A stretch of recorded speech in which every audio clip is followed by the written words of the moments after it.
Good morning dear students, કેમ છો? હું છું સમીર મહેતા. ફરી પાછું તમારું હાર્દિક સ્વાગત છે તમારી ફેવરિટ એવી YouTube channel physics with Samir મહેતામાં. અને આજે આપણે જોવાના છીએ ધોરણ 11ના ચેપ્ટર નંબર 4 નો લાસ્ટ ટોપિક, અદ્ભુત ટોપિક, નિયમિત વર્તુળમય ગતિ તથા કેન્દ્રગામી બળ. કાંઈ જ ના કરો, આજુબાજુની તમામ પ્રવૃત્તિઓ બંધ કરી દો અને બોર્ડ ઉપર ફોકસ થઈ જાઓ. બરોબર છે? મારે ખરેખર આના સૂત્રો જ જોઈએ છીએ, પણ કન્સેપ્ટ વિનાની વાતો આપણે કરતા નથી. ઓકે, કેન્દ્રગામી પ્રવેગ. પહેલા તો હું તમને જે જે વર્ડ્સ કહું ને સાઈડમાં એ લખી લેજો. કેન્દ્રગામી પ્રવેગ એટલે કેન્દ્ર તરફ પ્રવેગ હોય, કેન્દ્ર તરફ પ્રવેગ હોય. કેન્દ્રગામી પ્રવેગ એને ઇંગ્લિશમાં કહેવાય સેન્ટ્રીપિટલ એક્સેલરેશન. સેન્ટ્રીપિટલ એક્સેલરેશન. બીજું એનું જ બીજું નામ છે ત્રિજ્યાવર્તી પ્રવેગ. એટલે એને પાછું ઇંગ્લિશમાં કહેવાય રેડિયલ એક્સેલરેશન. આ બે એક જ વસ્તુ છે. કેન્દ્રગામી પ્રવેગ બોલો કે ત્રિજ્યાવર્તી પ્રવેગ બોલો, ઇંગ્લિશના નામ ખબર પડી ગઈ, સેન્ટ્રીપિટલ એક્સેલરેશન એન્ડ રેડિયલ એક્સેલરેશન. એ થોડાક લેક્ચર પહેલા મેં તમને આવું કીધું હતું કે જો વેગ અને પ્રવેગ બે એક જ દિશામાં હોય, બરાબર, તમે સાયકલ લઈને જતા હોય, કોઈક પાછળથી ધક્કો મારે તો તમારો વેગનો વધારો હોય એ જ દિશામાં હોય, તો વેગ અને પ્રવેગ જો બંને એક જ દિશામાં હોય તો યાદ રાખો વેગના મૂલ્યમાં વધારો થશે. વેગના મૂલ્યમાં વધારો થશે. જો વેગ અને પ્રવેગ પરસ્પર વિરોધી દિશામાં હોય, તમે સાયકલ લઈને જતા હો ડકક ડકક ને કોઈક પાછળથી તમને ખેંચી રાખતું હોય, તો એવા સંજોગોમાં તમારા વેગના મૂલ્યમાં ઘટાડો થશે. અને આ બંને વખતે પદાર્થની ગતિ હંમેશા સુરેખ ગતિ હોય, લિનિયર મોશન હોય. પણ આપણે આની વાત નથી કરવાની. આપણે તો વાત એવી કરવાની છે કે જો વેગ અને પ્રવેગ એકબીજાને લંબ હોય, યાદ રાખજો, વેગ અને પ્રવેગ એકબીજાને લંબ હોય ત્યારે માત્ર ને માત્ર કણની દિશા બદલે, મૂલ્ય ન બદલે. આ યાદ રાખજો, દિશા બદલે, મૂલ્ય ન બદલે. એટલે હંમેશા જો વેગ અને પ્રવેગ એકબીજાને લંબ હોય તો એવી ગતિ એટલે બીજું કાંઈ નહીં, તમારી વર્તુળમય ગતિ. વેગ અને પ્રવેગ એકબીજાને લંબ તો જ થાય જો કણ વર્તુળમય ગતિ કરતો હોય. યાદ રાખો, જો કોઈ કણ વર્તુળમય ગતિ કરતો હોય તો વેગ, તમારે જો આ બિંદુએ વેગ ગોતવો છે, પછી આ બિંદુએ ગોતવો છે, આ બિંદુએ ગોતવો છે, આ બિંદુએ ગોતવો છે, તો વેગ હંમેશા યાદ રાખજો વર્તુળ ગતિ માટે જ સાચું છે.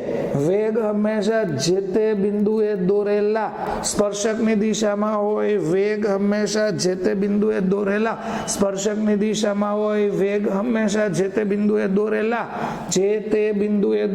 સ્પર્શકની દિશામાં વેગ હોય. અને પ્રવેગ જો મારે એને લંબ દોરવો હોય તો ફરજિયાત આમ જ દોરવો પડે. તો આ અંદરની સાઈડ જે હું દોરું છું આ પ્રવેગને કેન્દ્રગામી પ્રવેગ કહેવાય. આ પ્રવેગને કયો પ્રવેગ કહેવાય? કેન્દ્રગામી પ્રવેગ. ઘણી વખત રેડિયલ લખે તો એ આરે લખે. સી હું કામ લખ્યું છે? સેન્ટર તરફ છે, સેન્ટ્રીપિટલ એક્સેલરેશન. તો કેન્દ્રગામી પ્રવેગનું સૂત્ર બહુ ઈઝી છે, v²/r છે. v²/r. પણ આપણે તો એ તારવવું છે. મેં કઈ વાત કીધી પાછી રિપીટ કરી દઉં. વેગ અને પ્રવેગ એકબીજાને લંબ હોય તો જ આ વર્તુળમય ગતિ કરશે. ત્યારે યાદ રાખો, વેગની માત્ર દિશા બદલે છે, મૂલ્ય બદલતું નથી. ગોફરનું એક્ઝામ્પલ લઈ લેવાય. એ ન ખબર પડે તો ફેરફુદેડી વાળું એક્ઝામ્પલ લઈ લેવાનું. બે આમ ફ્રેન્ડ હોય ને તમારી, એને યાર ટાઈટ પકડીને આમ ફેરફુદેડી ફેરવીને પછી હાથ મૂકી દેવો. હાથ મૂકી દો ને એટલે એ હંમેશા આમ ફેંકાય સ્પર્શકની દિશામાં. ઘરે પંખો હોય ને એની ઉપર સિક્કો મૂકીને પંખો ચાલુ કરવો, જ્યારે સિક્કો પડશે ને જે બિંદુએથી ત્યાંથી આમ સ્પર્શકની દિશામાં જ ફેંકાશે. તો આપણે આ ભણવાનું છે. દિશા બદલે છે, યાદ રાખો મૂલ્ય ન બદલે. તો પહેલા આટલી વાત તમારા મગજમાં સેટ કરો. આપણે આ વસ્તુ તમારી પ્રૂફ કરવી છે. આ તો આકૃતિ આપણે ઘણી વાર દોરવાના છીએ, મગજમાં આખે આખો કન્સેપ્ટ ક્લિયર હોવો જોઈએ. ચાલો આપણે આપણા મેઇન ટોપિક ઉપર છોકરાઓ મૂવ થઈએ. નિયમિત વર્તુળમય ગતિ. નિયમિત એટલે અચળ, નિયમિતનો મતલબ યુનિફોર્મ, અચળ. ઓકે, તો શું છે? તો પહેલા તમારે ફરજિયાત વ્યાખ્યા જોવી પડે નિયમિત વર્તુળમય ગતિની. સિમ્પલ વ્યાખ્યા છે અચળ ઝડપથી. વ્યાખ્યા સિમ્પલ, અચળ ઝડપથી. જો આ પહેલો શબ્દ મગજમાં સેટ કરી રાખો. અચળ ઝડપથી વર્તુળાકાર માર્ગ પર, વર્તુળાકાર માર્ગ પર, યાદ રાખો, ગતિ કરતા. અચળ ઝડપથી વર્તુળાકાર માર્ગ પર ગતિ કરતા પદાર્થની ગતિને નિયમિત વર્તુળમય ગતિ કહેવાય. તો યાદ રાખો, અચળ ઝડપથી વર્તુળાકાર માર્ગ પર ગતિ કરતા પદાર્થની ગતિને નિયમિત વર્તુળાકાર ગતિ કહેવાય. હાલો, કેવી રીતે કરશું? તો ખાસ ધ્યાન રાખજો, વર્તુળાકાર ગતિની એકમાત્ર શરત આવી રીતે લખી શકાય, વેગ અને પ્રવેગ એકબીજાને લંબ હોય આવું લખી શકાય. ધારો કે કોઈ એક કણ, જો અહીંયા જ આકૃતિ દોરી દઉં છું, શબ્દ સમજજો.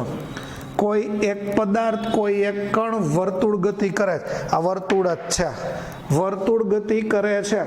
વર્તુળ ગતિની ત્રિજ્યા યાદ રાખો. આ તમે જે કંઈ વર્તુળ લીધું છે એ વર્તુળની ત્રિજ્યા r છે. કણની ઝડપ અથવા એનો વેગ છે એ v છે, અચળ છે. યાદ રાખો, અચળ એટલે કણ છે એ, ધારો કે કણ છે એ આમ વિષમ ઘડિત દિશામાં અચળ વેગથી ગતિ કરે છે. ધ્યાનથી સમજો. ધારો કે t બરાબર 0 સમયે કણ અહીંયા p ઉપર છે. t બરાબર 0 સમયે કણ p ઉપર છે. ત્યારે જો મારે એનો વેગ જોતો હોય તો જે તે બિંદુએ દોરેલા સ્પર્શકની દિશામાં એનો વેગ મળે, એ વેગને કહી દો v વેગ.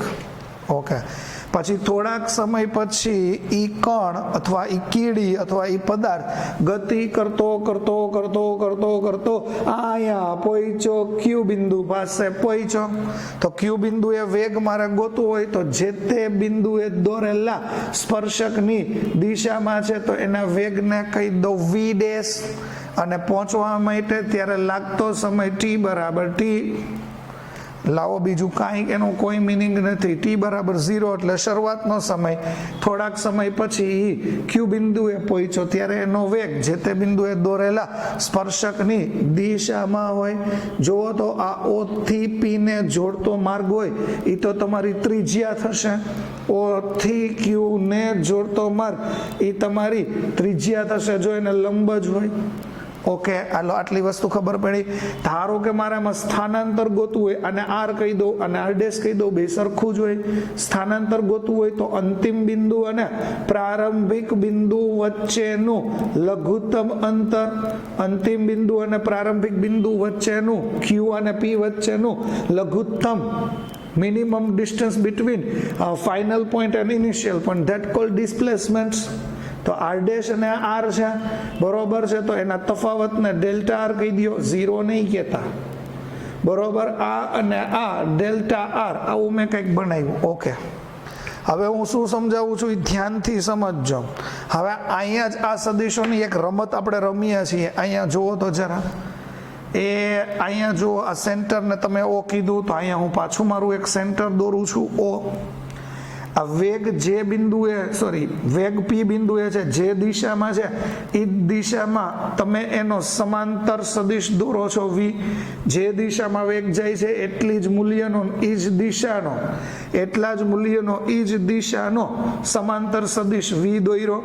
અહીંયા p બિંદુ નામ છે તો અહીંયા આપણે નામ આપી દે p ડેશ. યસ, આમ જોવો તો ક્યુ બિંદુ એ વેગ વી ડેશ આમ છે, તો એટલા જ મૂલ્યનો અને એટલી જ દિશાનો, એટલા જ મૂલ્યનો એટલી દિશાનો, અહીંયા ક્યુ હતું તો ક્યુ ડેશ, એ તમે થોડુંક સ્મોલ, એટલા જ મૂલ્યનો અને એની જ દિશામાં આમ જાય છે તો આ આમ દોર્યું, આમ જાય છે આમ દોર્યું, મૂલ્ય અને દિશા સેમ. અહીંયા તમારું વી ડેશ છે તો અહીંયા તમે વી ડેશ એવું કહો છો, આ વી અને આ તમારું વી ડેશ. ઓકે, કોણ ક્યાંથી ક્યાં ગયો? પી થી ક્યુ. તો આમાંય તમારે એ જ વિચારવાનું, કોણ ક્યાંથી ક્યાં જશે? પી ડેશ થી ક્યુ ડેશ જશે, પી ડેશ થી ક્યુ ડેશ. તો આ તમારો સ્થાનાંતર સદિશ યાદ કરો તો અંતિમમાંથી પ્રારંભિક બાદ કરવું પડે, એટલે વી ડેશ માંથી વી બાદ કરો તો એને ડેલ્ટા વી કહેવાય, ડેલ્ટા વી. વી ડેશ માંથી વી, અંતિમ વેગમાંથી પ્રારંભિક વેગ બાદ કરો તો વેગનો ફેરફાર મળે, વેગના ફેરફારને ડેલ્ટા વી કહેવાય. છોકરાઓ યાદ છે? અને ડેલ્ટા વી એટલે વેગમાં થતો ફેરફાર, અને વેગમાં થતા ફેરફારને તો પ્રવેગ કહેવાય. યાદ કરો, delta V, delta V, delta V એટલે વેગમાં થતો ફેરફાર, અને વેગમાં થતા ફેરફારને જ પ્રવેગ કહેવાય. યાદ કરો, વેગમાં થતા ફેરફારને જ શું કહેવાય? પ્રવેગ. તો ડેલ્ટા વી ની દિશા કેમ છે? આમ સાંભળો, ડેલ્ટા વી ની દિશા આમ આયલા જાવ, આયલા જાવ, આયલા જાવ, ક્યાં છે? કેન્દ્ર તરફ છે. એમ નહીં નીચે ઉપર, એમ નહીં, ક્યાં છે? કેન્દ્ર તરફ. એ તમે દોરવામાં થોડુંક ધ્યાન નથી રાખ્યું એટલે. બાકી તમે ડેલ્ટા વી ની દિશા તમને ક્યાં મળશે? કેન્દ્ર તરફ. તો યાદ રાખો, વેગમાં થતા ફેરફારની, વેગમાં થતા ફેરફાર ડેલ્ટા વી ની દિશા કેન્દ્ર તરફ છે, માટે કેન્દ્રગામી પ્રવેગ કેન્દ્ર તરફ લાગે છે. વર્ડ સમજો, વેગમાં થતા ફેરફારની દિશા કેન્દ્ર તરફ છે અને વેગમાં થતા ફેરફારને જ શું કહેવાય? પ્રવેગ. તો પ્રવેગની દિશા ક્યાં થઈ? કેન્દ્ર તરફ. માટે તમે એને કેન્દ્રગામી પ્રવેગ, સંજ્ઞા એસી અથવા ત્રિજ્યાની દિશામાં લખો છો ત્રિજ્યા વર્તી પ્રવેગ, રેડિયલ. બે માંથી જે વાપરો. Hot favourite? કેન્દ્રગામી પ્રવેગ. ખબર પડી? વેગમાં થતા ફેરફારની દિશા ક્યાં છે? વેગમાં થતા ફેરફારની દિશા કેન્દ્ર તરફ છે. યાદ રાખો, કેન્દ્ર તરફ છે એટલે કેન્દ્રગામી કીધું. ઓકે, ભૂમિતિ આવડે? સંગત સમરૂપતા? હા સર, એવું તો અમને બહુ આવડે. તો જો અહીંયા ત્રિકોણ છે ને, એ OPQ ત્રિકોણ. કોની વચ્ચે લેશો? તો કે ત્રિકોણ OPQ તથા અહીંયા ત્રિકોણ લઈ લ્યો OP'Q. આ બે વચ્ચે સંગતતા, સમરૂપતા વિચારો, ડાયરેક્ટ વિચારો. હવે મોટા થઈ ગયા, ABCD હું લખે. પહેલા તો તમે અહીંયા લખો, જોવો જોઈએ. અહીંયા તમને આપ્યું છે P', Q'. તો હાલો ને લખી નાખ્યું, તમને ખબર પડી એમ. P', Q'. તો એને સમરૂપ અહીંયા Q છે, વિચારો P', Q'. તો એના માટે અહીંયા તમારી પાસે છે P અને Q. એ તો તમને ખબર હોવી જ જોઈએ. આની કમ્પેરિઝન તમે આની આરે કરી. હવે આ બે બાજુમાંથી કોઈ બી એક બાજુ લઈ લ્યો. ધારો કે હું લઈ લઉં છું OP', તો અહીંયા તમારે OP' છે, આ ટપ્પો પડ્યો OP'. તો ઈ ત્રિકોણ અને આ ત્રિકોણની વાત કરીએ. લાવો અહીંયા હું તમને નોટ કરી દઉં. આ OP'. તો બરોબર, એને સંલગ્ન અહીંયા OP છે, એને સંલગ્ન અહીંયા OP છે. તો અહીંયા હું લખી નાખું OP. સાંભળો, P', Q'. What is the meaning of P', Q'? તો કે એ ડેલ્ટા વી છે. P, Q કોણ છે? આમાં છે. હા, P અને Q નું માપ છે એ જુઓ છોકરાઓ, ડેલ્ટા R છે. OP' કોણ છે? OP' છોકરાઓ વી છે. તો અહીંયા વી લખ્યું, સદિશ નથી લખતો. Okay, what is the meaning of OP? OP એટલે R છે. OP બેઠી વાળું નહીં, આ R છે. That's all. તો ડેલ્ટા વી ને સૂત્રનો કરતા બનાવો તો V/R ઇન્ટુ ડેલ્ટા R થઈ ગયું. હું અહીંથી જ કન્ટિન્યુ કરું છું. ધારો કે તમે ડેલ્ટા ટી વડે બે સાઈડ ભાગી નાખો સમજાય એવી વાત છે. બે સાઈડ ભાગી નાખો delta R upon delta T. That's all. આ પ્રવેગ થઈ ગયું, આ થઈ ગયું તમારું સરેરાશ પ્રવેગ v અપોન આર. તો આ તમારું થઈ ગયું સરેરાશ વેગ, બરોબર છે. તો હું અહીંયા ખાલી આમ જ લખું છું ડેલ્ટા આર ના છેદમાં ડેલ્ટા ટી. સર એમ કેમ લખ્યું? Weight and watch. કન્સેપ્ટ આપણે કોઈ દિવસ મિસ નહીં કરીએ. સાંભળો, હવે શું કરીએ છીએ તો કે આપણે આ સમીકરણમાં લિમિટ એડ કરી દઈએ છીએ. Limit delta t tends to 0 લેતા. સર આ શું લપ છે? સિમ્પલ લપ છે. સમયગાળો સૂક્ષ્મ લ્યો તો શું થાય? ઇમેજિન, પેલા પી અહીંયા હતો, આમ સમજો, પી અહીંયા હતું, ધારો કે 5 મિનિટમાં અહીંયા ક્યુ એ પહોંચ્યું, 5 મિનિટ થઈ, તો સમયગાળો નાનો લે તો 4 મિનિટ અહીંયા ક્યાંક હશે, 3 મિનિટ અહીંયા ક્યાંક હશે, 2 મિનિટ અહીંયા ક્યાંક હશે, 1 મિનિટ અહીંયા ક્યાંક હશે. હજી 1 મિનિટ કરતા નાનો સમયગાળો લેતા જાઓ તો શું થશે ખબર છે? આ ક્યુ બિંદુ અને પી બિંદુ અલગ અલગ ન રહેતા. પી બિંદુ આ સમજો, સમયગાળો તમે નાનો લેતા જાઓ. પેલા અહીંયા હતો અવડો સમયગાળો, પછી સમયગાળો તમે નાનો લેતા જાઓ. આ પી ન્યા જ છે. સમયગાળો હજી નાનો લેતા જાઓ તો શું થશે ખબર? એક સમય એવો આવશે પી અને ક્યુ બંને એક જ બિંદુ એ તરીકે વર્તશે, ત્યારે તમને જે વેગ મળે એને તત્કાલીન વેગ કહેવાય. તો આવું તમે ત્રીજા ચેપ્ટરમાં શીખી ગયા છો. હજી ત્રીજી વાર કહું છું, ડેલ્ટા ટી ટેન્ડ્સ ટુ 0 લ્યો. સમયગાળો છે, આ સમયગાળો દેખાય છે, આ પી અને ક્યુ નો નાનો લેતા જાવ ને તો અહીંયા ખૂણો નાનો થતો જાય. નાનો લેતા જાવ તો એક ટાઈમ એવો આવશે, લેતા જ જાવ પી અને ક્યુ અલગ બિંદુ તરીકે ન વર્તતા, પી અને ક્યુ અલગ બિંદુ તરીકે ન વર્તતા, એક જ બિંદુ તરીકે વર્તશે. ત્યારે તમને બે અલગ વેગ નહીં મળે, એક જ વેગ મળશે. એને કહેવાય તત્કાલીન વેગ. તો એ તત્કાલીન લઈ આવવા માટે જ મેં લિમિટ લખી. બે સાઈડ લિમિટ લખી નાખો, સરેરાશ કાઉન્સને લિમિટ લાગે એટલે આ તત્કાલીન પ્રવેગ થઈ ગયો. આ v અપોન આર એમને રાખો, બ્રેકેટમાં limit delta t tends to 0 કરી નાખો.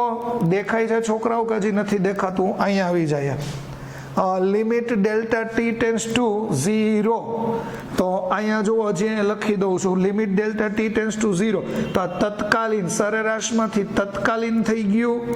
આ v upon r as it is બ્રેકેટની અંદર લિમિટ લખાય, ડેલ્ટા ટી ટેન્ડ્સ ટુ 0 લખાય. અહીંયા લખાય ડેલ્ટા આર ના છેદમાં ડેલ્ટા ટી. દેખાય છે? બરોબર. તો ફર્સ્ટ પોઈન્ટ જુઓ, a is equal to v upon R.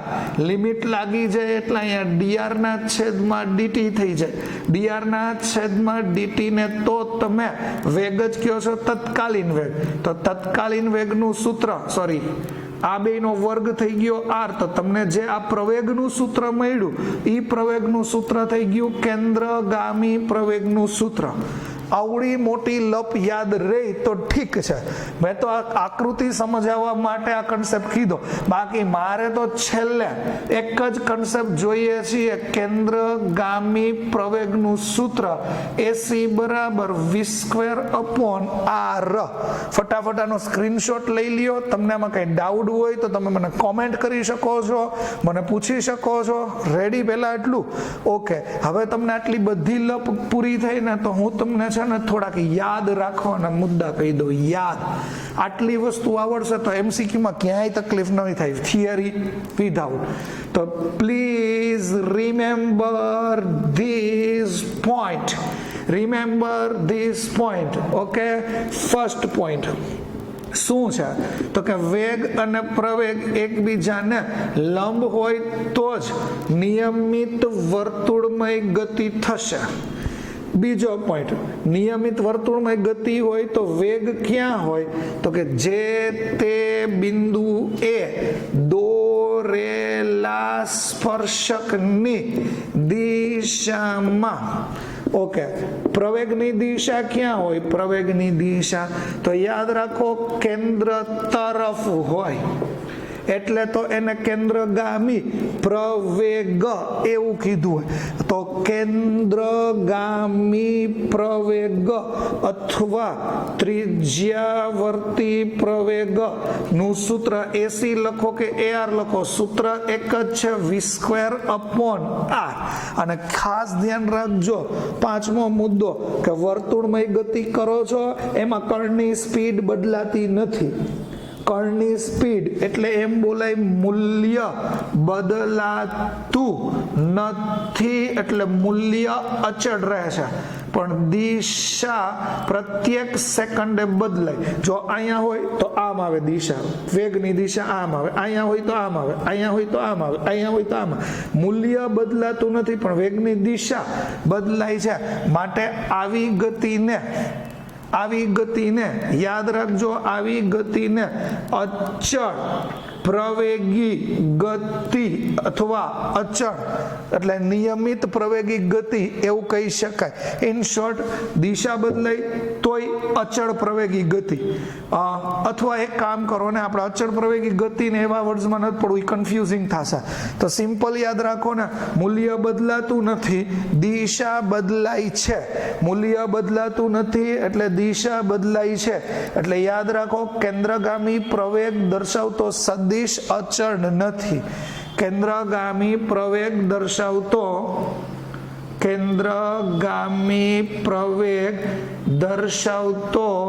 સદિશ અચળ નથી. મતલબ આ નથી બદલાતું પણ આ તો બદલાય છે, એટલે અચળ રાશિ નથી. તો જો કઈ આખી થિયરીની લપમાં ન પડવું હોય તો જો તમને આટલું આવડી જાય તો ધેટ્સ ઇનફ. થઈ ગયું? ઓકે, ફટાફટ નોટ ડાઉન કરી લ્યો. ઓલી આકૃતિ તો યાદ રહી જશે ને? કઈ આકૃતિ? આ લખાઈ જ ગયું છે સર. હા, તો આકૃતિ તો કરવી જ પડે, એમાં હાલે જ નહીં. આ ગોળ ગોળ ફરતું હોય વિષમ ઘડી, અહીંયા વેગ આ સ્પર્શકની દિશામાં, તો જો વેગ અને પ્રવેગ લંબ છે તો એસી. અહીંયા જોતું હોય તો વેગ આમ, વેગ અને પ્રવેગ લંબ હોય તો જ વર્તુળમય ગતિ. એકચ્યુઅલી એમાં સબાચકોય લાગુ પડે પણ હું કહેતો નથી. આમ જોવો, વેગ એક સદિશ આમ છે, પ્રવેગ આમ છે, બેની આ પરિણામી દિશા પ્રક્ષેપ ગતિ જેવો જ પોઈન્ટ છે. આ વેગ છે, આ પ્રવેગ છે લંબ. તો આ આખી આકૃતિ અને અગત્યના મુદ્દાઓ નોંધ કરી લ્યો ફટાફટ. 1 2 3 4 gate on the dance floor. ફટાફટ. આટલું થઈ જાય પછી આપણે વર્તુળ ગતિના સંદર્ભમાં અમુક પદો ભણવા છે. ક્યાં કરે સર, ક્યાં ના કરે? કાંઈ નહીં, ભણો. ભણ્યા વિના કંઈ ઉદ્ધાર જ નથી. યાદ રાખો, પ્રેક્ટિસ કરો, જૂનું રિવાઇઝ કરો. જેટલું રિવિઝન રાખશો, જેટલા સૂત્ર યાદ રહેશે, જેટલા MCQ સોલ્વ કરશો, એટલા જ કન્સેપ્ટ ખુલવાના છે બચ્ચા. Parties, that's all. વર્તુળમય ગતિના સંદર્ભમાં અમુક પદ તમારે સમજવાના છે. ટાઇટલ મારી દઉં ને, વર્તુળાકાર ગતિના સંદર્ભમાં તમે પહેલાવેલું જે કંઈ ભણવાના છો એ ભણવાના છો કોણીય સ્થાનાંતર. English sir, angular displacement. હા, મને ખબર છે તમે લંડનથી ભણીને આવ્યા છો એટલે ઇંગ્લિશ તો જોશે. ઓકે, કોણીય સ્થાનાંતરની સંજ્ઞા શું છે? થીટા. પહેલા વેલો પોઈન્ટ છે વ્યાખ્યા, સિમ્પલ. કોણીય સ્થાનમાં થતા ફેરફારને કોણીય સ્થાનાંતર કહે છે. કોણીય સ્થાનમાં થતા ફેરફારને કોણીય સ્થાનાંતર કહે છે.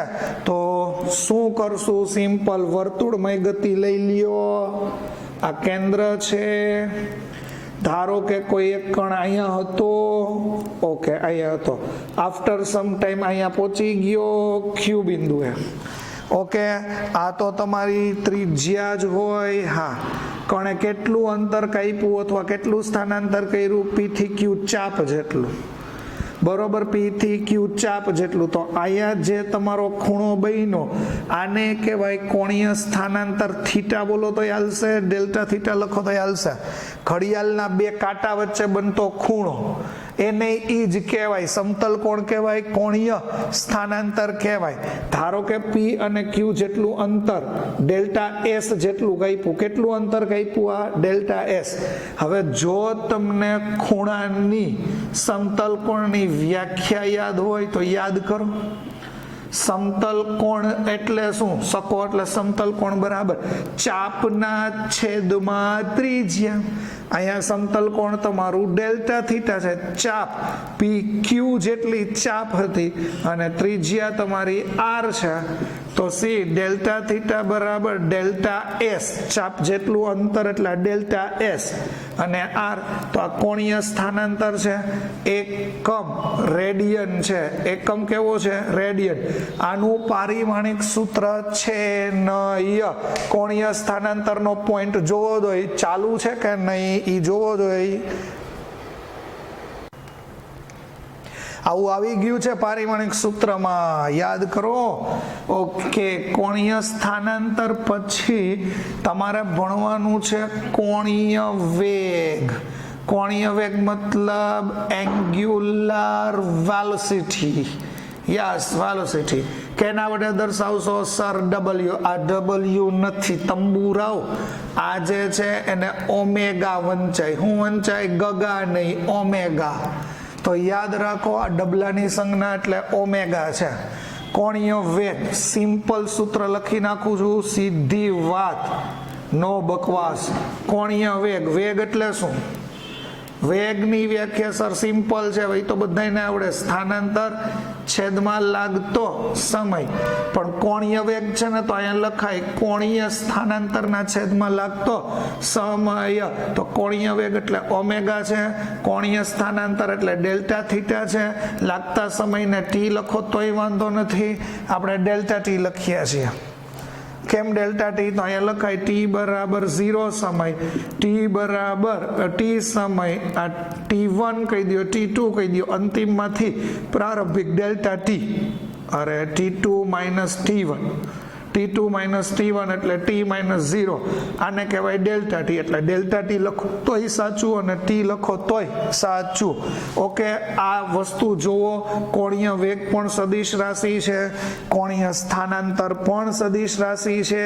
સદિશ લખવું હોય તો લખવાનું, અત્યારે આપણે લખતા નથી.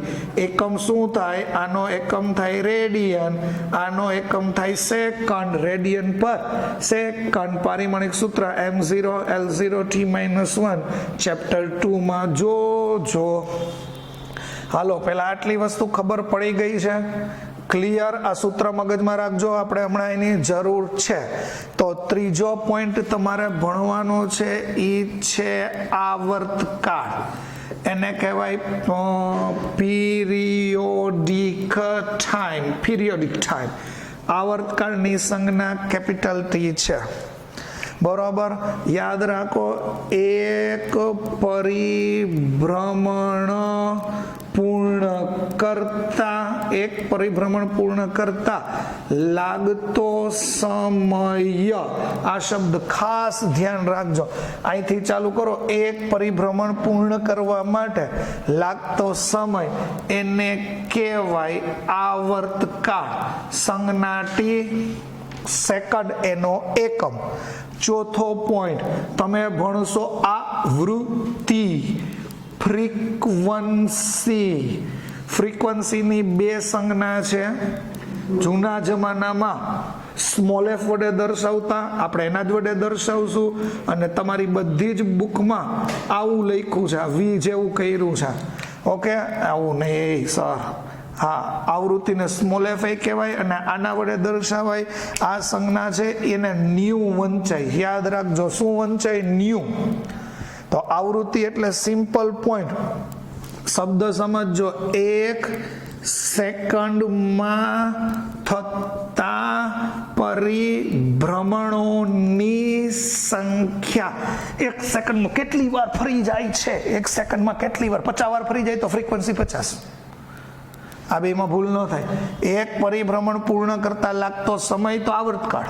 1 સેકન્ડમાં કેટલા પરિભ્રમણ કરી જાય એને એની આવૃત્તિ કહેવાય.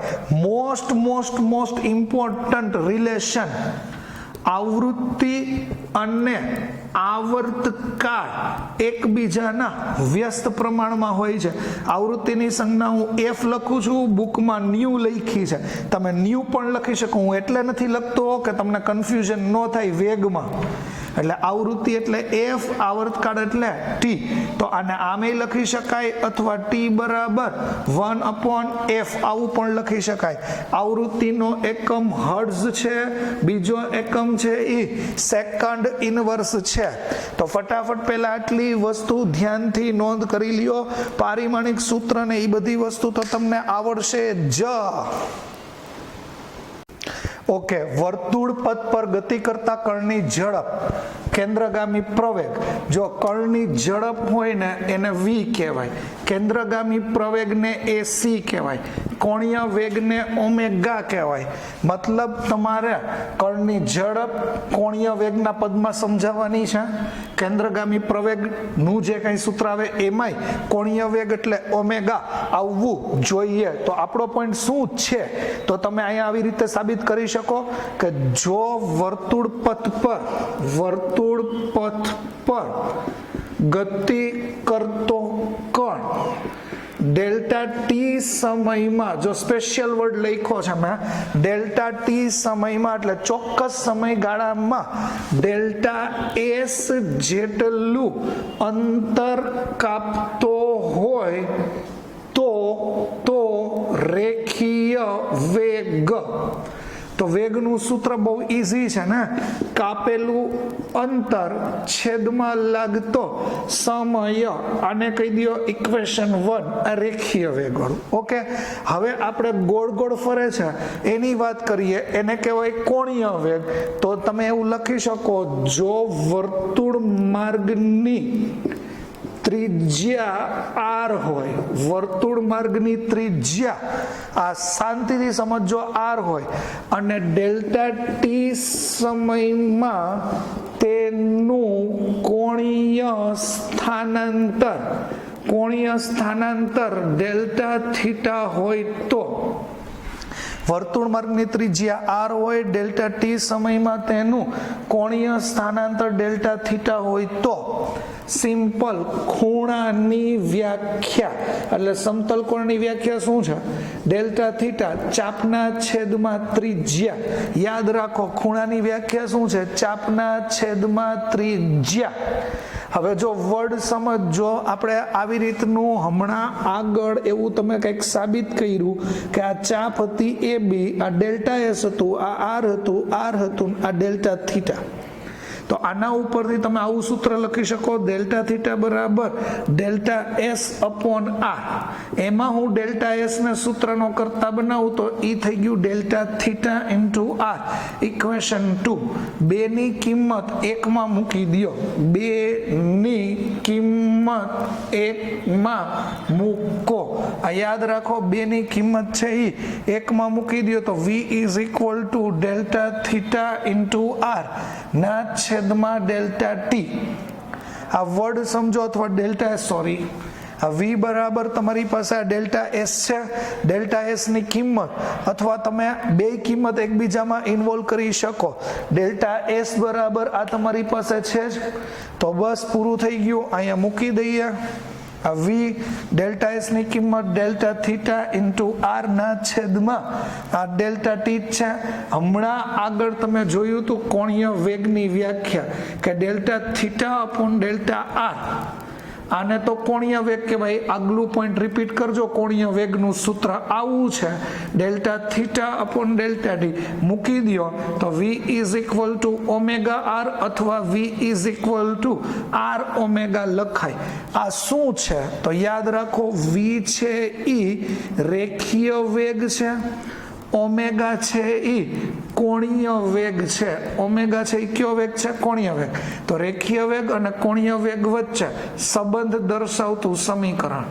રેખીય વેગ અને કોણીય વેગ વચ્ચે સંબંધ દર્શાવતું સમીકરણ. આ યાદ રાખજો, રેખીય વેગ અને કોણીય વેગ વચ્ચે સંબંધ દર્શાવતું ઇક્વેશન. Most IMP. રેડી? તો ડોન્ટ નિગ્લેક્ટ, ધેટ્સ ઓલ. હવે ઓલું કેન્દ્રગામી પ્રવેગ યાદ કરો.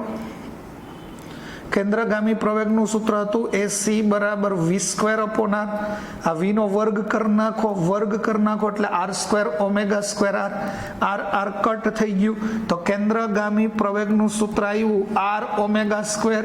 એને આમે લખી શકાય omega square r. Most important છે આ બે. ફટાફટ નોટ ડાઉન કરી લ્યો, પછી આપણે આપણા નેક્સ્ટ ટોપિકમાં મૂવ થાય. લાસ્ટ ટોપિક, બહુ ઇઝી ટોપિક, ઇન્ટરેસ્ટિંગ ટોપિક. વર્તુળ ગતિ કરતા કણની આવૃત્તિના પદમાં, આવૃત્તિને FA કહેવાય, આવૃત્તિને આ ન્યુ કહેવાય. બુકમાં ન્યુ લખ્યું હશે, હું F લખું છું. તો આવૃત્તિના પદમાં કોણીય વેગનું સૂત્ર તારવો, મતલબ કોણીય વેગના સૂત્રમાં આવૃત્તિ આવવી જોઈએ, ઝડપના સૂત્રમાં આવૃત્તિ આવી જોઈએ, કેન્દ્રગામી પ્રવેગના સૂત્રમાં આવૃત્તિ આવી જોઈએ. કોણીય વેગનું આપણું સૂત્ર શું છે? ડેલ્ટા થીટા ના છેદમાં ડેલ્ટા ટી. ઓકે, હવે ધ્યાનથી સમજો. એ એકમ વર્તુળ યાદ કરો. એક રાઉન્ડ પૂર્ણ કરે ત્યારે સ્થાનાંતર કેટલું થાય? તો કે 2π રેડિયન જેટલું, ઓબ્વિયસલી. અને એક રાઉન્ડ પૂર્ણ કરે ત્યારે લાગતો સમય આવર્તકાળ જેટલો હોય. કેટલો હોય? આવર્તકાળ જેટલો. મૂકી દો. તો ઓમેગાનું સૂત્ર થઈ ગયું 2π ના છેદમાં t. આ પણ તમારે યાદ રાખવાનું છે આઈએમપી તરીકે. પછી હમણાં થોડીક વાર પહેલા કીધું હતું કે આવૃત્તિ અને આવર્તકાળ એકબીજાના વ્યસ્ત પ્રમાણમાં હોય, એટલે 1/t દેખાય, ત્યાં હું f લખી શકું. તો આ સૂત્ર થઈ ગયું 1/t એટલે f. ઘણી વખત સંજ્ઞા આમે લખી હશે 2π ન્યુ. તો આ બે એક જ છે. આ બેનો મિનિંગ થાય આવૃત્તિ. નોટ કરી લેજો હો. હવે આવી ઝડપનો મતલબ થાય, યાદ રાખો, રેખીય ઝડપ. તો સૂત્ર શું છે? સ્થાનાંતર ના છેદમાં લાગતો સમય. એક રાઉન્ડ મારે ત્યારે એને કેટલું સ્થાનાંતર કર્યું હોય? રેખીય સ્થાનાંતર. શબ્દ યાદ રાખજો. રેખીય સ્થાનાંતર કેટલું કર્યું હોય? પરિઘ જેટલું, 2π r. લાગતો સમય તો આવર્તકાળ હોય. તો આ એક સૂત્ર થયું. વળી પાછું તમે આવું લખી શકો 1/t એટલે તો 1/t એટલે તો આવૃત્તિ થાય. તો આમ લખી શકો, અથવા v = 2π r અને ન્યુ.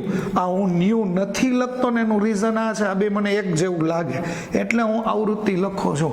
અને રહી વાત છેલ્લી થર્ડ ક્લાસ કેન્દ્રગામી, AC બરાબર v² r. AC બરાબર v² r. આ v ની કિંમત મૂકીએ છીએ. આ v ની કિંમત મૂકો જોઈએ.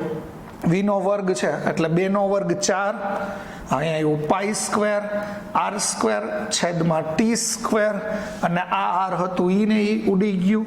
તો કેન્દ્રગામી થઈ ગયું 4π² r/t².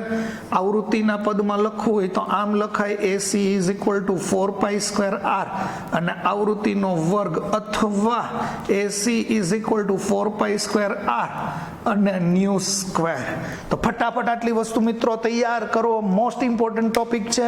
અને આ સાથે ચેપ્ટર 4 ની પૂર્ણાહુતિ જાહેર કરીએ છીએ. દાખલા ને એવું બધું, MCQ ને એવું બધું સોલ્વ કરતા રહેજો. કાંઈ ડાઉટ હોય તો વોટ્સઅપમાં મોકલી શકો છો, કોમેન્ટ કરી શકો છો.